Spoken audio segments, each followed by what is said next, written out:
Assalamu alaikum dear students of class 8. Here is your maths teacher Amir Haider. We are learning regarding chapter number 3 cubes and cube roots. Dear students, previously we have solved up to question number 9. Question number 9 तक solve कर दिया था हमने and we have started question number 10 and we solved question number 1 from question number 10. तो today we have to solve further questions from chapter number 3 question number 10. Question number 10 के आज further question solve करने जा रहे हैं। उससे पहले एक बात क्लियर करनी है कि आपने जो क्वेश्चन सॉल्व किए हैं, ठीक है, एक क्वेश्चन यानी कि क्वेश्चन नंबर 3 जो है क्वेश्चन नंबर 10 का, उसमें से थोड़ी मिस्टेक है क्वेश्चन में। तो वो क्वेश्चन जिस तरह से आपने सॉल्व किया है, पॉइंट्स में आंसर आ रहा है, तो वो बिल्कुल सही है, ठीक है। उसके बाद उससे पहले वाला जो क्वेश्चन था वो मैंने यहाँ पर भी सॉल्व किया है। आपको भी बता रहा हूँ कि आपने जो सॉल्व किया था वो बिल्कुल सही सॉल्व किया है, ठीक है।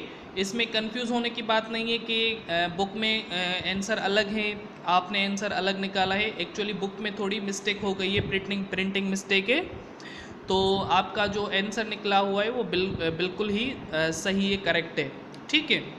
तो यहाँ पर आपके पास जो क्वेश्चन नंबर 10 है, क्वेश्चन नंबर 10 ये कह रहा था कि find the values of the following, ठीक है। तो क्वेश्चन नंबर फर्स्ट तो हमने सॉल्व कर दिया था, यहाँ पर मैंने सेकंड लिखा है, ठीक है। सेकंड आपने भी सॉल्व किया है, मैं भी यहाँ पर सॉल्व कर रहा हूँ, थोड़ी रिवीजन हो जाएगी कि आपके पास क्यूब रूट में 343 मल्टीप्लाई बाय क्यूब रूट में 8, डिवीजन में क्यूब रूट में माइनस के 2744 यानी कि 2744 आए हुए हैं, ठीक है। तो क्यूब रूट निकालना है, यानी कि अब इसका सॉल्यूशन निकालेंगे। सॉल्यूशन निकालने से पहले देखें इनको हम जो ऊपर दिए हुए क्वेश्चन से, ऊपर दिए हुए डिजिट्स हैं, जो नंबर्स हैं ऊपर दिए हुए, उनको हम इस तरह से लिख सकते हैं कि 343 को 3 टाइम्स अगर 7 के साथ मल्टीप्लाई करें तो यही आएगा, यानी कि 7 मल्टीप्लाई 7 तो 343 आता है, ठीक है। यहाँ पर इंडेक्स में 3 दिए हुए हैं तो ये पावर में आ जाएगा 1/3, ठीक है, अगर ये क्यूब रूट की सिंबल हट जाएगी तो, ठीक है। सेम वे से 8 लिखा हुआ है, 8 को लिख सकते हैं 2 मल्टीप्लाई 2, ये इंडेक्स वाले 3 1/3 वाले पावर में आ गए। सेम वे से डिवीजन है, माइनस के 2744 है, तो माइनस के 2744 का जो इस फैक्टर्स निकल रहे हैं, क्यूब रूट के निकल रहे हैं डिजिट्स, वो आ रहे हैं आपके पास -2, यहाँ पर भी माइनस यानी कि सब में क्या आएगी, माइनस के 2 आ रहे हैं आपके पास, और यहाँ पर 3 टाइम्स 7 आ रहे हैं, तो इसके भी 3 जो क्या होंगे वो 1/3 पावर में चले जाएंगे, क्लियर। अब देखें सॉरी, अब देखें यहाँ पर 3 टाइम्स है तो 7 के ऊपर 7 3 टाइम्स है तो 7 के ऊपर पावर 3 आ गया, 2 3 टाइम्स है तो 2 के ऊपर पावर 3 आ गया, यहाँ पर 2 3 टाइम्स है तो 2 के ऊपर पावर 3, यहाँ पर 7 3 टाइम्स है तो 7 के ऊपर पावर 3, ठीक है। और इनके ऊपर पावर 1/3 तो ऑलरेडी है, तो 3 3 में कैंसिल हो गए, यहाँ पर 3 3 में कैंसिल हो गए। अगर इनको अलग से पावर दें 1/3 तो ये 3 कट जाएंगे, इसको भी अलग से पावर दें 1/3 तो ये 3 भी कट जाएंगे।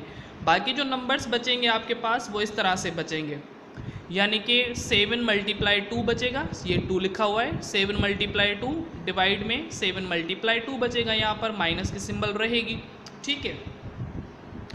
अब 7 2 ज़ार 14, 7 2 ज़ार 14, डिवीजन में ये भी 7 2 ज़ार 14, माइनस का 14 को 14 के साथ डिवाइड करेंगे तो 1 आएगा, और ये माइनस रहेगी, यानी कि इसका आंसर क्या आ रहा है, माइनस के 1 आ रहा है, जो आपने भी सॉल्व कर दिया था, क्लियर।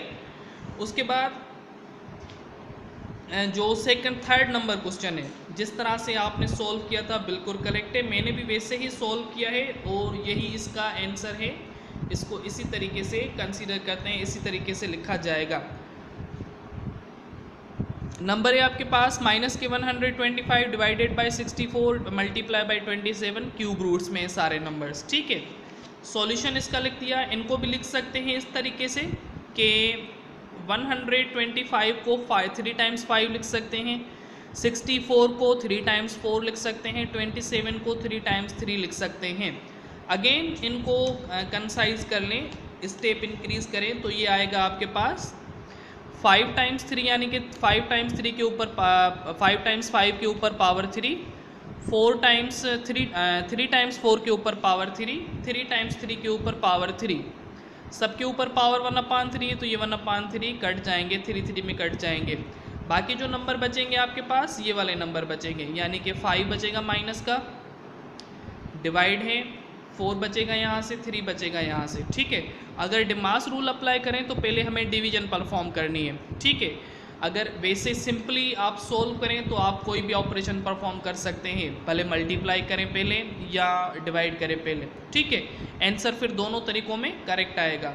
ठीक है, यानी कि दोनों आंसर कंसीडर किए जाएंगे। फिर अगर डिमास रूल अप्लाई कर रहे हैं यानी कि 5 को 4 के साथ डिवाइड कर रहे हैं तो आपके पास 5 को 4 के साथ डिवीजन वाला मेथड आ रहा है आपके पास, यानी कि 5 डिवाइडेड बाय 4 आपके पास नंबर आ रहा है 1.25।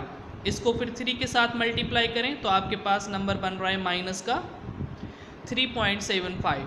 लेकिन अगर आप क्या करें, पहले मल्टीप्लाई करें, 3 4 12 रखें, यानी कि 5 को डिवाइड करें 12 के साथ, यानी कि 5/12 रखें। सिंपली आप ये भी आंसर कंसीडर किया जा सकता है और ये भी आंसर कंसीडर किया जा सकता है। दोनों आंसर आपके क्या होंगे, कंसीडरेबल होंगे। ठीक है बेटा, तो ये दोनों तरीके सही हैं, दोनों आंसर सही हैं। बुक में आंसर में थोड़ी मिस्टेक है, तो इस हवाले से आपके पास जो आज का होमवर्क जाता है, होमवर्क ये जाता है कि एक्सरसाइज 3 का क्वेश्चन नंबर 10 का 4 और 5 सॉल्व करना है। ठीक है, ये 3 तक तो हो गए हमारे पास, 4 और 5 भी बहुत आसान से हैं, तो वो भी क्या करेंगे आप सॉल्व करके व्हाट्सएप ग्रुप में शेयर कर देंगे। अब यहाँ तक कोई बात क्लियर ना हुई हो तो आप क्या करें, मैसेज करके पूछ सकते हैं। तो आज का लेक्चर यहीं पे वाइंड अप करते हैं। Thank you so much, take care, अल्लाह हाफिज़।